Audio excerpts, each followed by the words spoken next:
local, teóricamente conviven la confrontación de la lucha por el poder. No, lo que me dice es que se está grabando.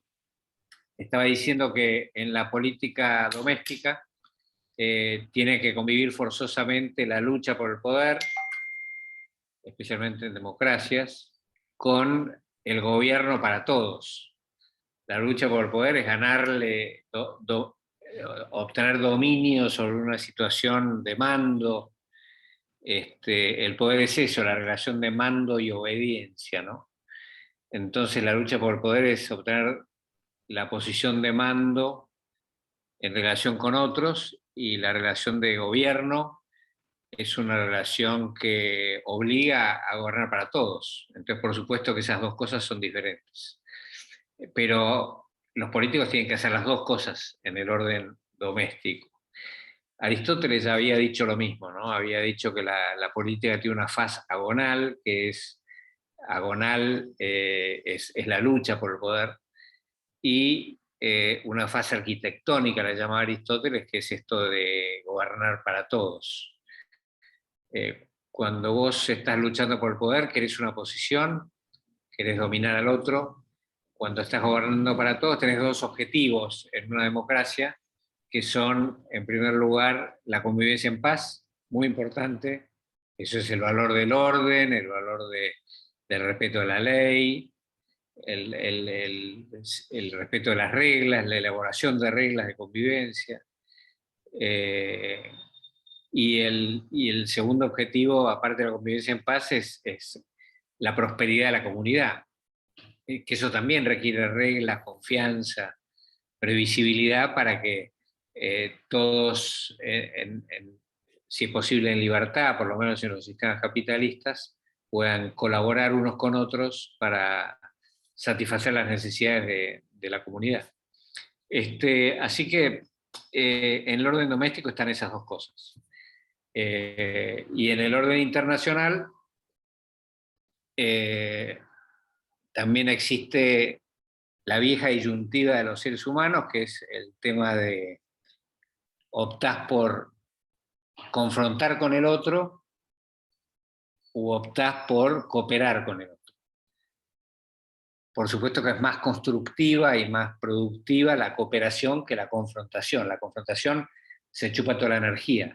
La necesidad de destruir al otro, en el caso más extremo, te quita la posibilidad de poner energía en construir para todos.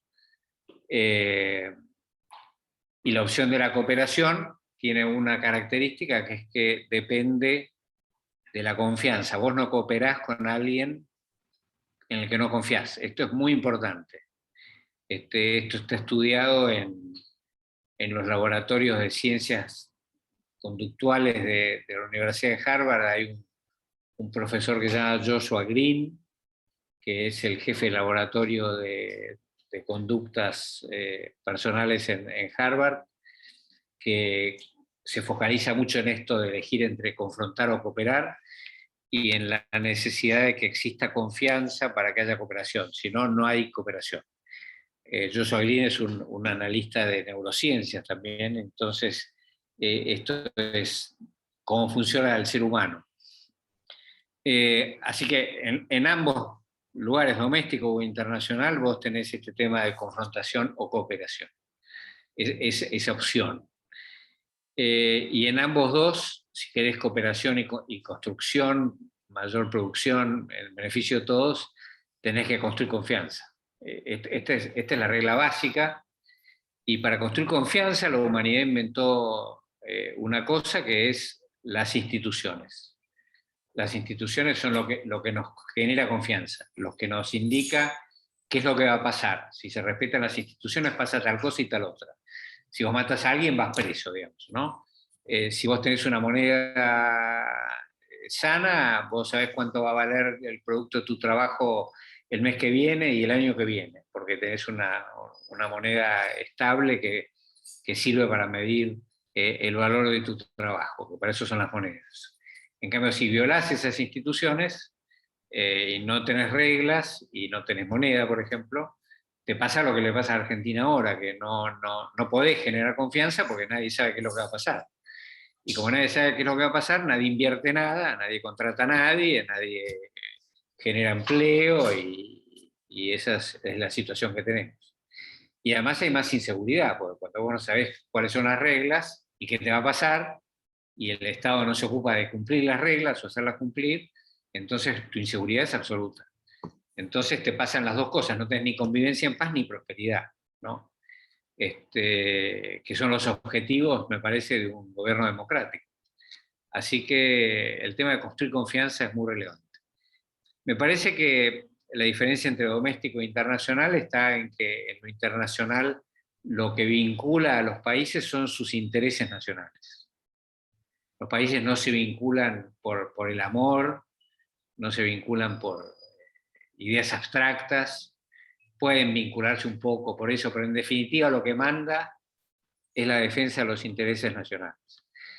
Y entonces vos tenés que pensar como gobernante cuáles son tus intereses, los intereses de tu país, y cómo hacer para que tus intereses sean eh, compatibles con los intereses de otros países con los que tenés que tener relaciones, así entre las... así que en lo doméstico y en lo internacional. Vamos un minuto al tema del liderazgo. El liderazgo lo que quiere decir es que otros te siguen. Un líder es una persona a la que otros siguen. Y para eso se requiere tener algunas aptitudes o algunas condiciones. La condición de liderazgo todo el mundo tiene un poco de liderazgo en algunas circunstancias, pero las condiciones de liderazgos políticos o internacionales son más complejas y requieren otras habilidades o condiciones. De empatía, de representación y de confianza, ¿no? ¿Qué es lo que tiene que hacer el líder cuando gobierna? Tiene que hacer dos cosas. La primera es fijar objetivos. Esto es muy importante. El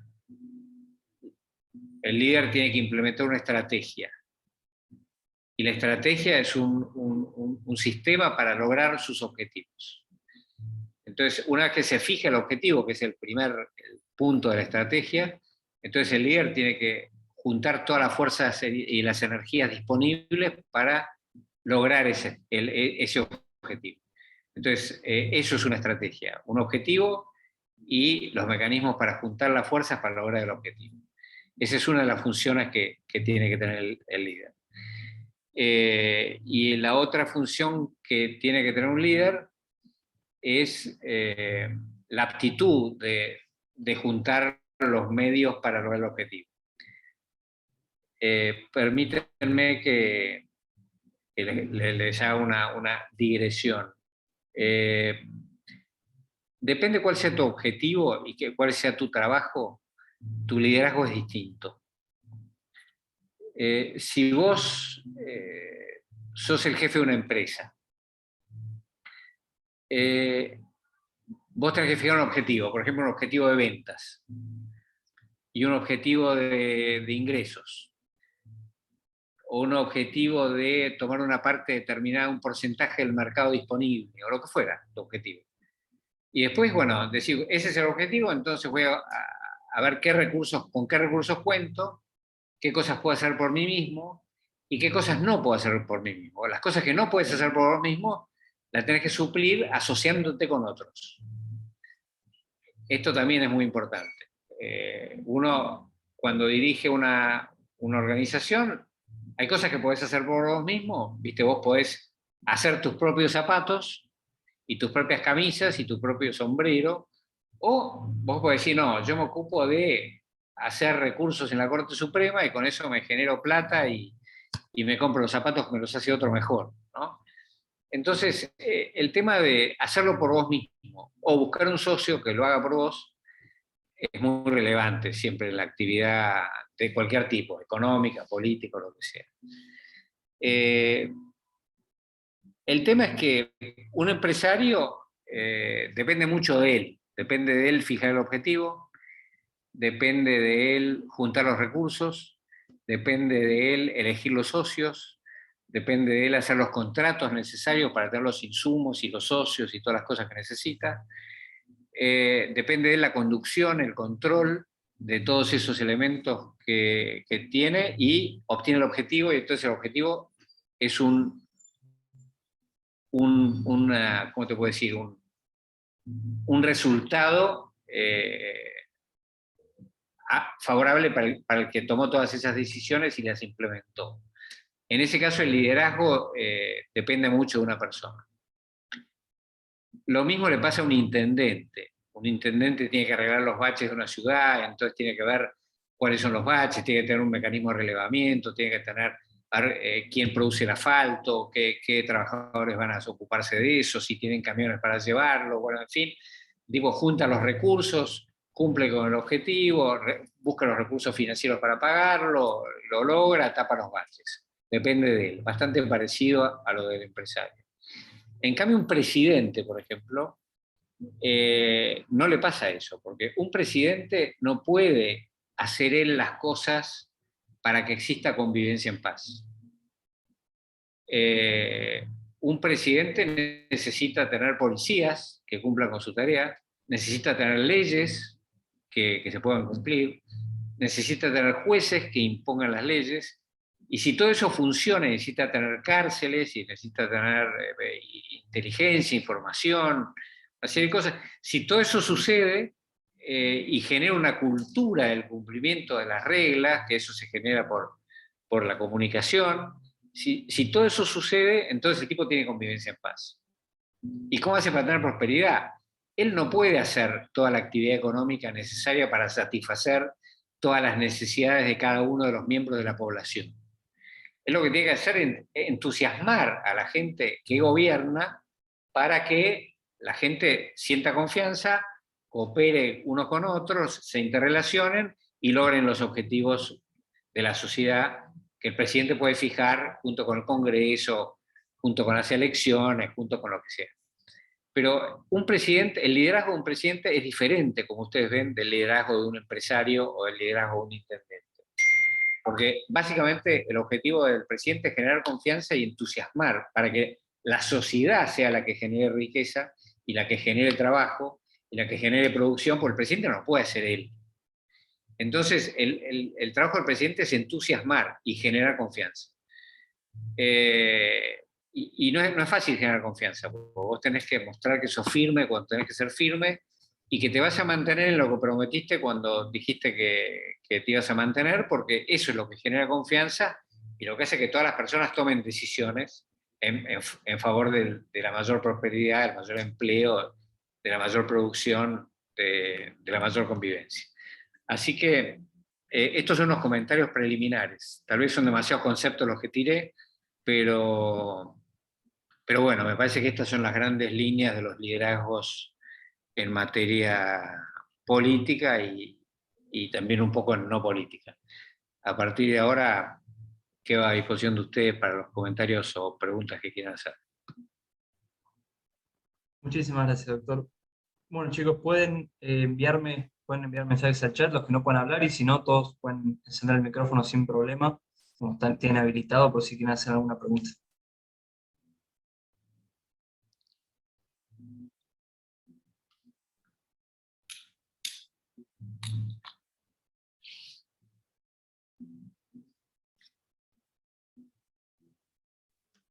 Buenas tardes.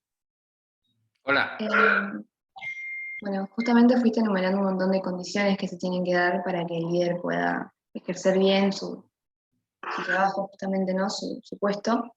¿Y qué pasaría, bueno, en la realidad actual que estamos viendo, en la que un montón de esas condiciones no se cumplen? Justamente, ¿cuál debería ser el camino que debería seguir? Bueno, ¿qué? Te doy mi opinión. Para serte franco, yo en este momento no sé cuáles son los objetivos que quiere lograr el gobierno. y si no están claros los objetivos, no los puedes lograr. Así que el primer punto de una estrategia es establecer los objetivos.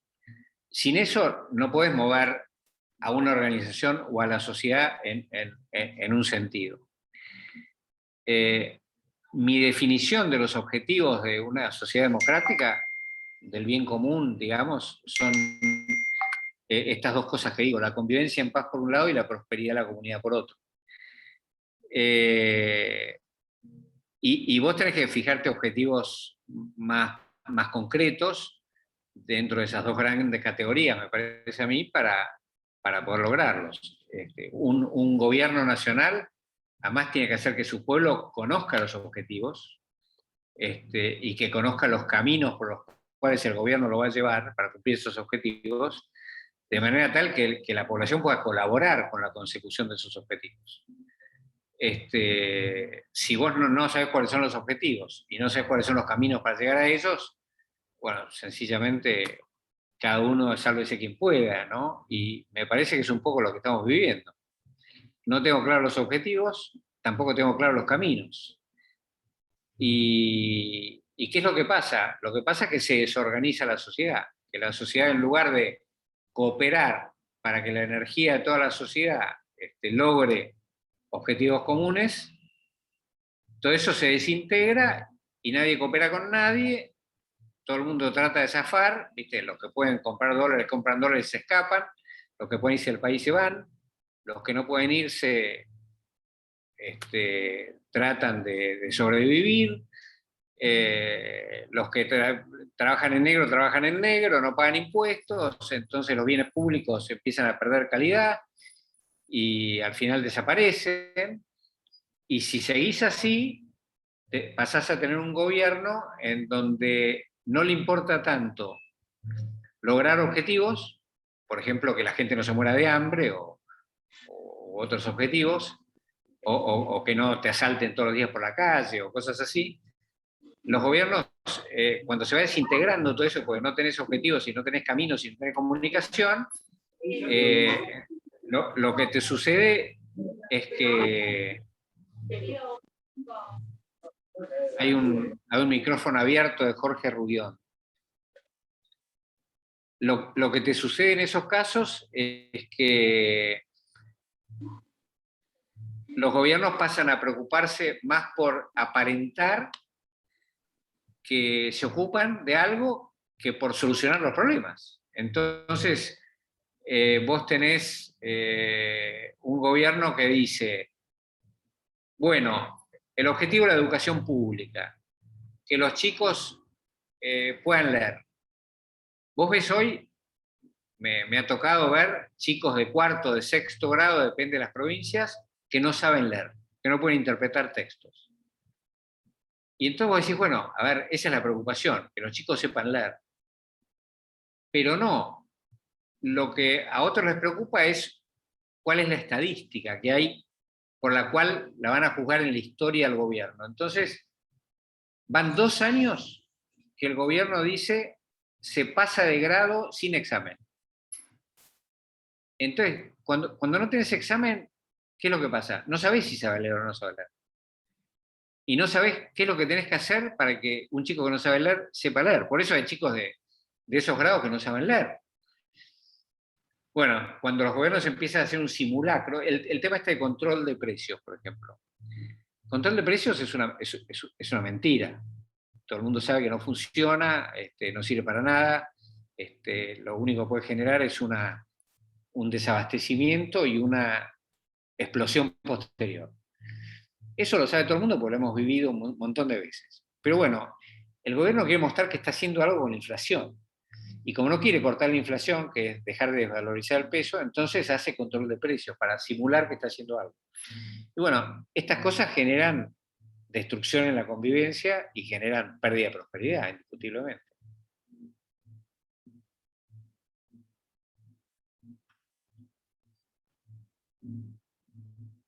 Buenas tardes, Federico, ¿cómo andas?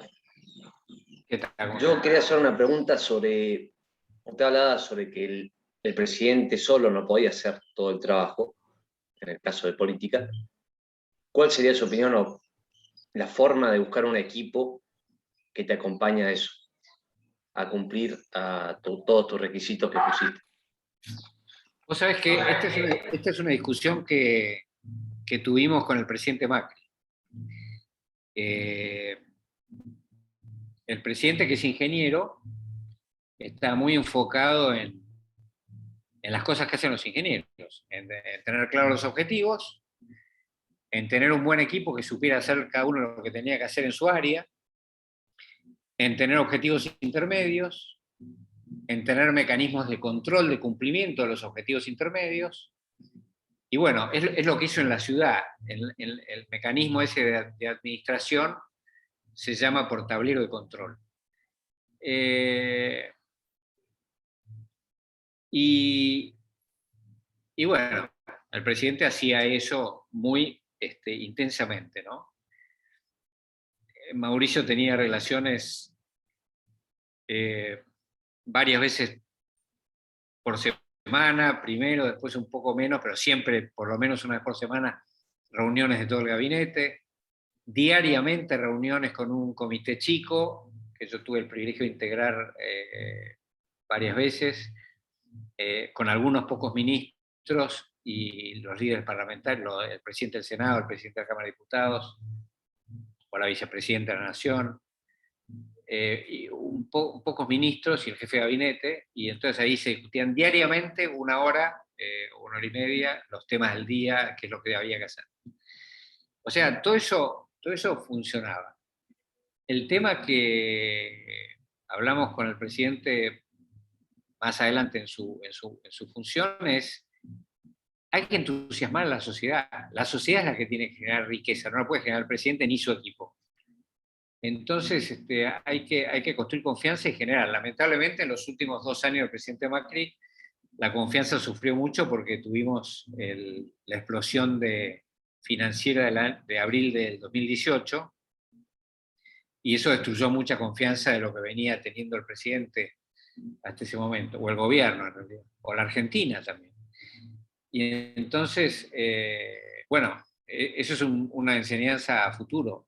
Vos tenés que construir confianza, tenés que generar confianza, tenés que hacer que no se rompa eso, tenés que comunicarle al pueblo qué es lo que estás haciendo, cuáles son los objetivos y cuáles son los caminos y cómo lo vas a lograr, y que la gente entienda eso y que coopere con eso y que se entusiasme con eso y que lo haga ella, ¿no? Que tome las decisiones, que haga inversiones, que tome trabajadores, que en fin, que lleve adelante O sea que yo diría que ese es un punto en el que podemos autocriticarnos, ¿no?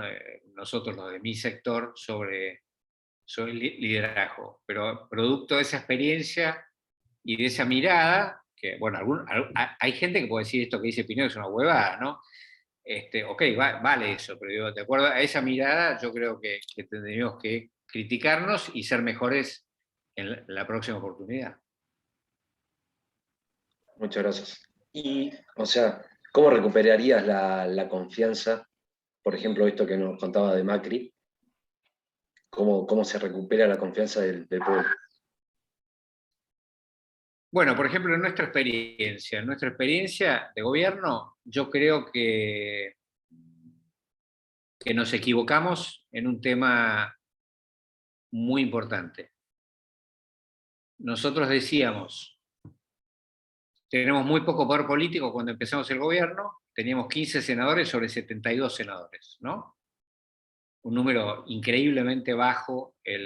La oposición nuestra peronista tenía 42 senadores, la mitad más uno es 37. Y nosotros teníamos 15, teníamos que llegar a 37. Teníamos una gran debilidad política, teníamos una sociedad que no era muy crítica a la situación económica, porque la última etapa de Cristina Kicillof había logrado patear la pelota afuera, ir llevando la cosa, el dólar futuro, bueno, una serie de cosas para que no explotara nada, para que las cosas se mantuvieran. Entonces no había una conciencia de que las cosas estaban muy mal. Y el presidente Macri lo que tenía que era construir rápidamente confianza, y entonces se dedicó a eso generando optimismo. Pero en ese momento, lo que nosotros pensamos, digo nosotros asumiendo la responsabilidad del gobierno, lo que el gobierno pensó era que nosotros teníamos estábamos muy desequilibrados en muchos temas. Las tarifas de electricidad, por ejemplo, pagaban el 10% del costo de producir la electricidad, o sea, la electricidad se pagaba 10% por los que la usaban y 90% con los impuestos de los más pobres de la Argentina, ¿no? Entonces, bueno, es un sistema insostenible. Después, bueno, había mucha inflación, había mucha recesión. Nosotros desde el año 2011 que no generamos empleo en la Argentina, que no generamos, hubo un momento que se generó y otro momento que se perdió, pero punta a punta vos ves que no hay generación de empleo privado.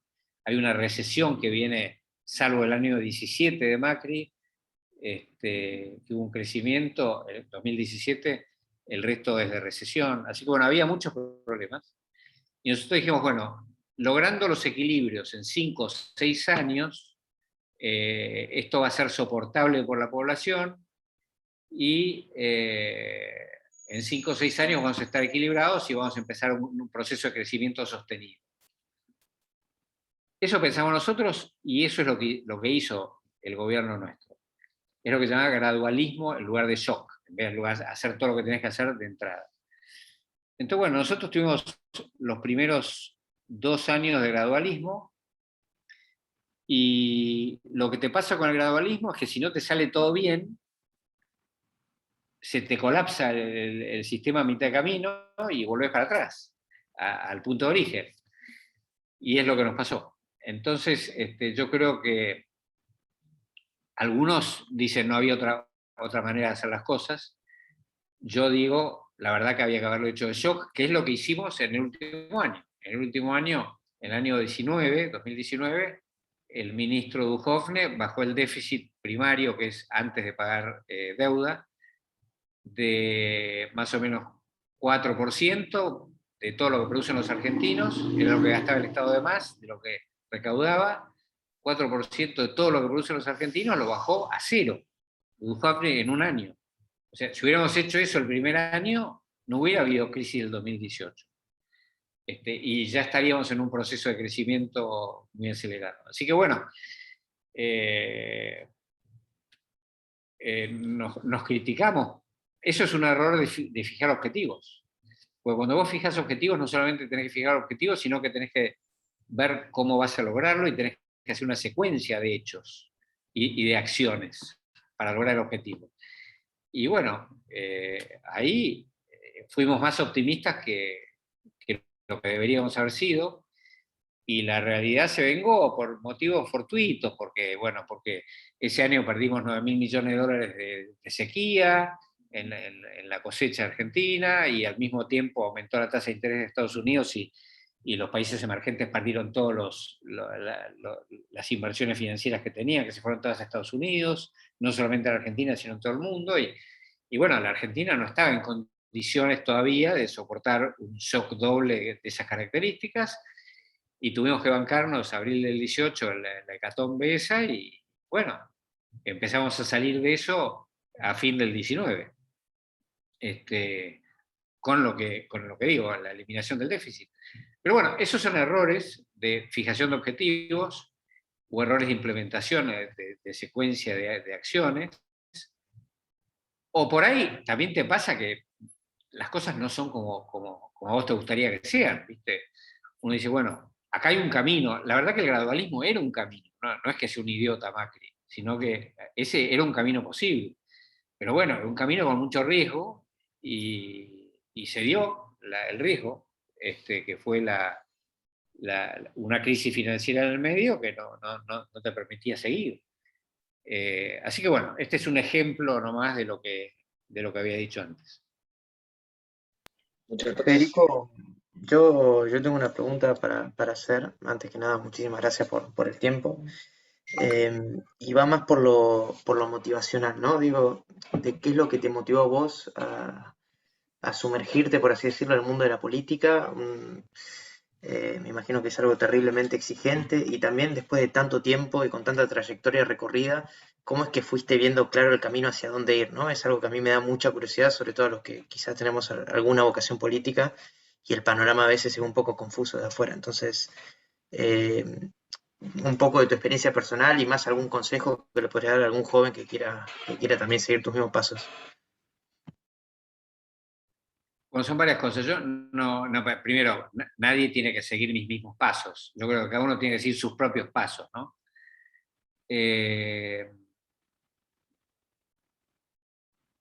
Yo soy un convencido de que la Argentina es importante, que la Argentina es mi país y el de mis hijos y el de mis padres, por eso la patria quiere decir el lugar de tus padres, ¿no? Y que por lo tanto siempre me pareció de chico que tenía que poner algo de mí para que eso funcione. Ese es el primer punto del compromiso político, digamos, ¿no? Lo segundo es un tema ideológico, por lo menos en mi experiencia. A lo mejor otros tienen otras experiencias, pero en mi experiencia fue un tema ideológico. Yo me puse a estudiar de chico cuáles eran los mecanismos para que las sociedades generen prosperidad. Y bueno, teníamos ejemplos que eran pueblos increíblemente pobres en el mundo. Cuando yo era chico estaba en el secundario, cuando estaba en la universidad, y después, hasta Menem, el mundo tenía una confrontación global, ¿no? De las democracias capitalistas por un lado y el comunismo por el otro. Y bueno, era muy visible la prosperidad de las democracias capitalistas y muy visible la falta de prosperidad, el atraso de los comunismos, ¿no? Y entonces, bueno, yo me puse a estudiar eso y me incliné en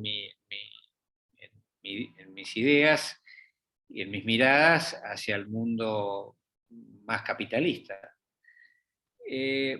Porque me parecía que lo que había que hacer era lograr más cooperación, mecanismos de cooperación entre todos los seres humanos para aumentar la prosperidad del conjunto y de cada uno, ¿no? Me parece a mí que los autoritarios lo que se pierden es la capacidad de innovación. O vos le podés ordenar a un tipo, usted no venda más de tal precio. El gobierno lo ordena y si no lo mete preso. Bueno, muy bien, eso lo puedes hacer. Lo que no puedes hacer es que ese tipo haga la Gioconda o construya Apple, ¿no? O Microsoft. Eso no lo puede hacer un autoritario. El autoritario se pierde la creatividad, sin duda, y se pierde la innovación. Entonces, bueno, los sistemas que respetan más a las personas y respetan más la libertad de las personas y fomentan la interacción de las personas y les dan libertad para que tengan distintos valores y distintas miradas, pero que interactúen entre ellos, bueno, generan más energía, más prosperidad y más producto, sin duda. Entonces, bueno, yo me dediqué mucho tiempo a estudiar esos temas, un poco económicos y un poco sociales. Y después, bueno, me decidí comprometer con la política y milité desde muy chico, desde el secundario. Antes de tener edad para afiliarme, ¿no? Ya militaba. Y después, bueno, me involucré en la actividad de un partido político y fui candidato por la juventud de mi partido en un momento dado y fui concejal de la Ciudad de Buenos Aires y bueno, ahí empecé mi carrera política. Pero entonces ahí yo personalmente de vuelta, mi experiencia, un tema era el tema ideológico este que decía primero, que yo me defino como democrático, republicano y capitalista, y que no digo que no haya otras miradas legítimas, pero bueno, es la mía. Y después, yo me pareció aprender que en la política hay dos tipos de miradas. Hay una mirada que son los idealistas, que se preocupan por el deber ser más que por el ser. Y hay otros que son los realistas, los que le dan más peso a la realidad que se preocupan más por el ser que por ideas abstractas, ¿no? Dicen, si yo no entiendo la realidad como es, no la puedo modificar en el sentido correcto. Y los idealistas dicen, si yo no se me ocurre una idea atrás de la cual ir, tampoco modifico la realidad. Por supuesto que las dos cosas siempre conviven. Hay un poco de realismo y un poco de idealismo, pero bueno, yo me defino como realista. Entonces, en materia de política exterior, rescato mucho la realpolitik. Eso no quiere decir que no tenga ideales. Yo tengo ideales. Lo que mueve a las culturas, las culturas mueven las sociedades, y lo que mueve a las culturas son las ideas. Entonces, si vos no tenés ideales y no tenés ideas y no haces un cambio cultural, la sociedad no se modifica, no mejora. Entonces, bueno, está claro que tenés que tener ideas y valores y empujar a la sociedad en ese cambio cultural. Pero bueno, hay que operar con la realidad. Eso es lo que yo siento. En ese sentido soy más conservador. La definición inglesa o sajona de conservador quiere decir eso, los realistas, son los que, no son los que no les gusta el cambio, son los que operan con la realidad, ¿no? Y desde ahí modifican las cosas. Bueno, ustedes que estudian ciencias políticas y eso saben que la Revolución Francesa, los grandes ideales, qué sé yo qué, vienen los jacobinos, le cortan la cabeza a medio mundo, y después, bueno, se acabó todo, se acabó el jacobinismo, se transformó en una dictadura,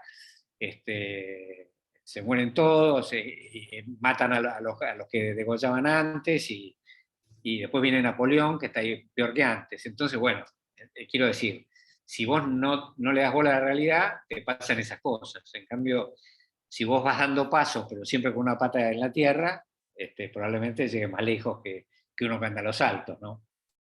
Pero bueno, esto es mi mirada personal. Por supuesto que son tipos humanos, hay tipos humanos más realistas y otros más idealistas, y ninguno está bien ni mal. No puede vivir la sociedad si no tenés los dos, ¿no? Pero bueno, en mi caso particular yo era así, otros son de otra manera, y por suerte existen, ¿no? Si fueran todos como yo sería un desastre. Así que mi experiencia de involucrarme es eso, y creo que cuando las cosas no funcionan, cualquier cosa, ¿no?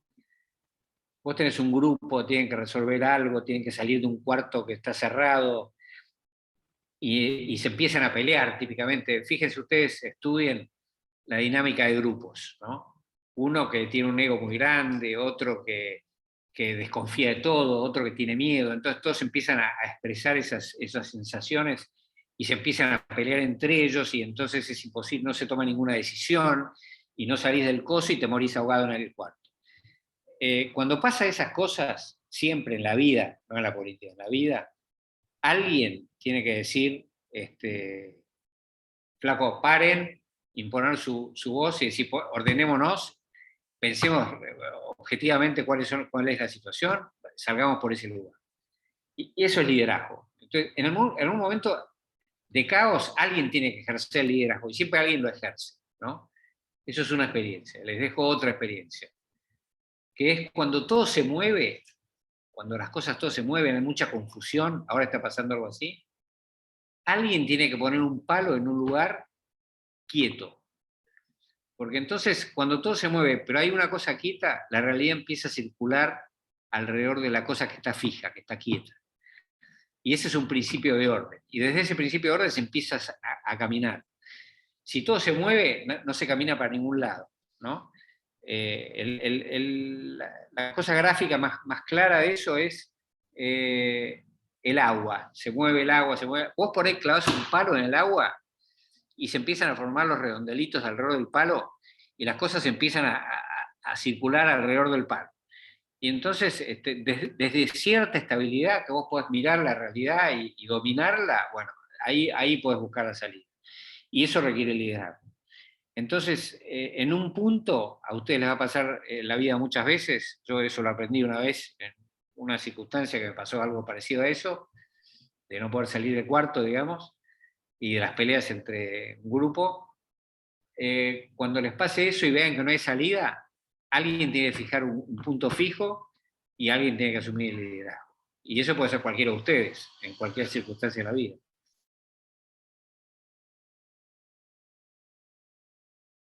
Bien, doctor, muchísimas gracias. Si le parece, hacemos una última pregunta. De ahí Alejandro, que está levantando la mano. Sí, Alejandro, y pues... Dale, gracias Tommy, ¿qué tal Federico? ¿Cómo estás? Yo te quería hacer una pregunta bueno, hablaste un poco de lo que es la formación y de lo que es el estudio hace un rato.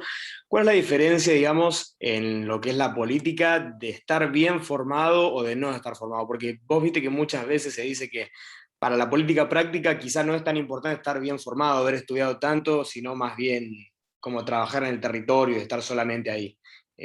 ¿Vos ves que este consejo es bueno o qué rol tiene la formación para hacer la diferencia al final del camino? La formación definitivamente hace la diferencia. También depende de tu rol, ¿no? No todos tienen el mismo rol. El tema es que, volvamos al principio, pensemos cosas sencillas y básicas. Pensemos lo que decía Aristóteles, que la política tiene dos fases o dos aspectos. El aspecto de la lucha por el poder y el aspecto del gobierno para todos, ¿no? En la lucha por el poder, no solamente no es imprescindible una formación profunda sobre los problemas de la sociedad, lo que sea, sino que muchas veces un delincuente puede llegar al poder.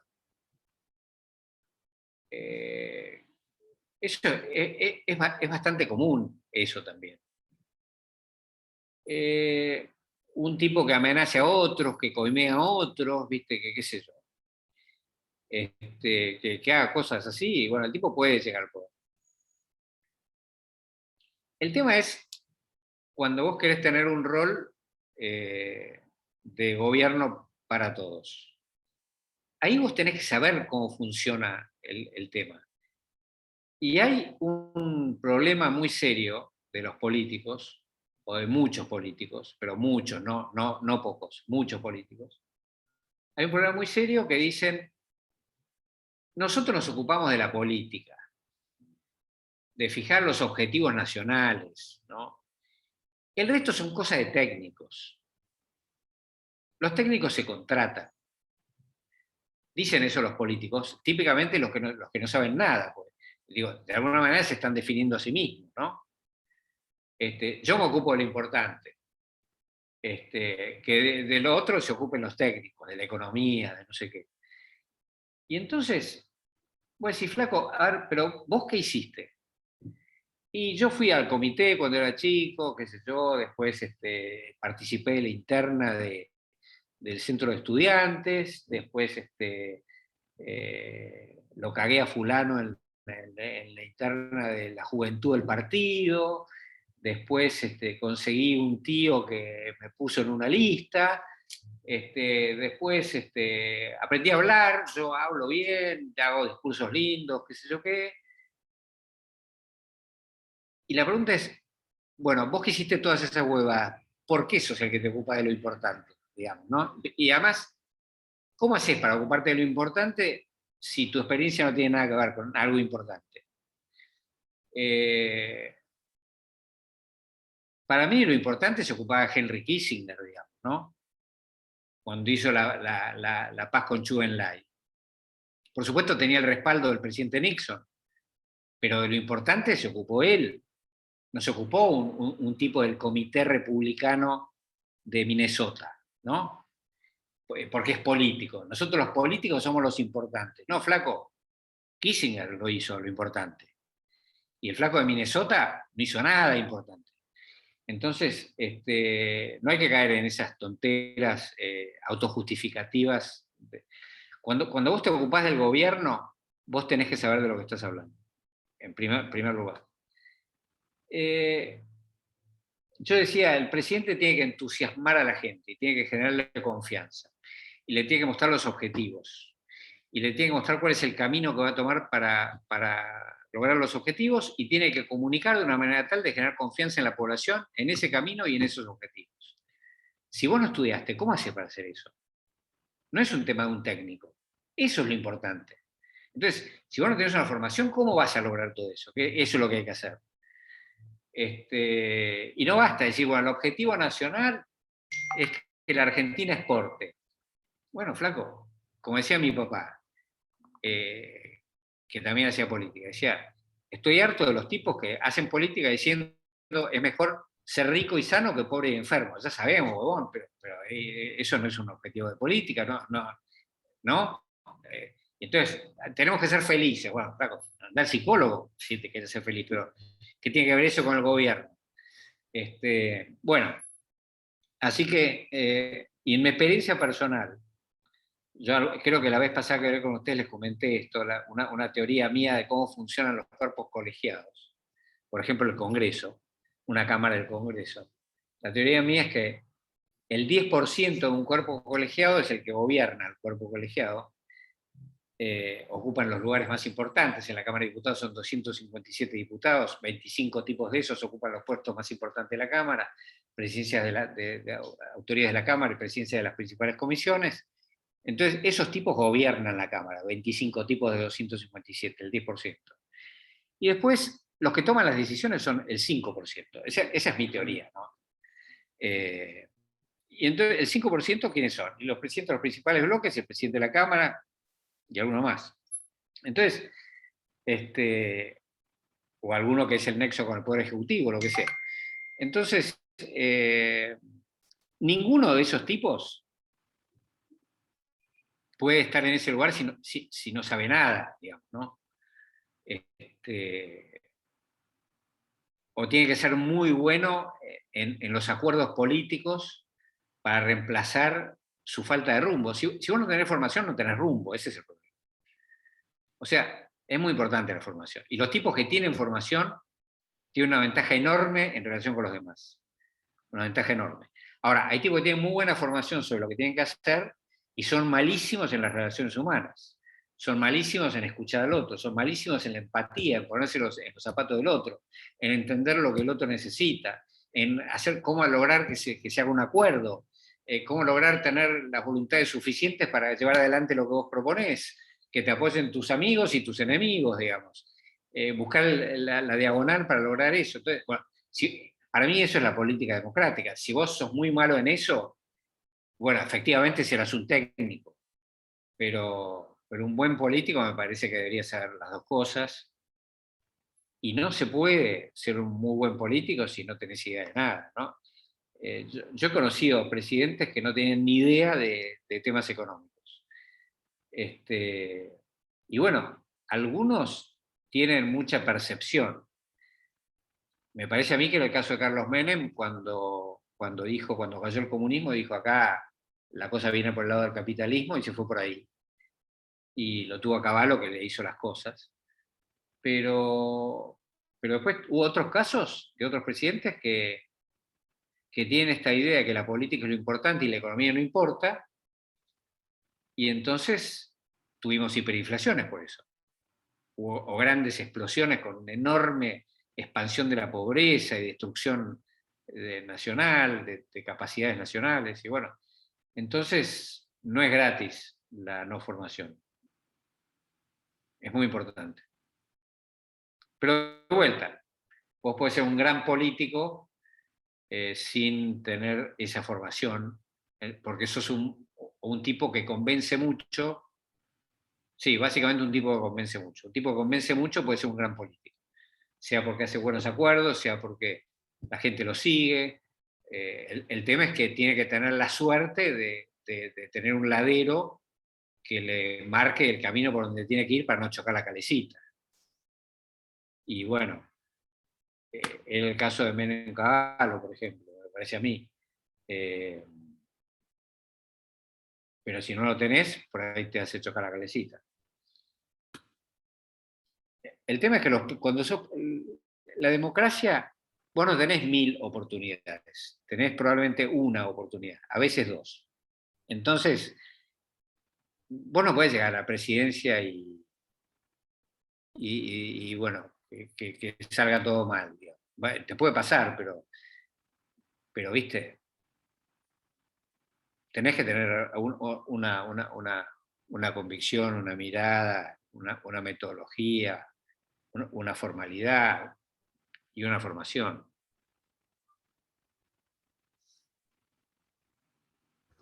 Bueno, doctor, muchísimas gracias por su tiempo. Muchísimas gracias por la conferencia y las respuestas estuvieron espectaculares. Bueno, gracias a todos por haberse conectado y nos estamos viendo el miércoles que viene para la última sesión, ¿no?, de protagonistas universitarios para ya dar un cierre al programa. Así que nos estamos viendo. Muchas gracias. Chau, Hasta chau. luego. Muchísimas gracias. Muchas gracias. Adiós. Chao, gracias. Chao, Muchas gracias. gracias. Muchas gracias.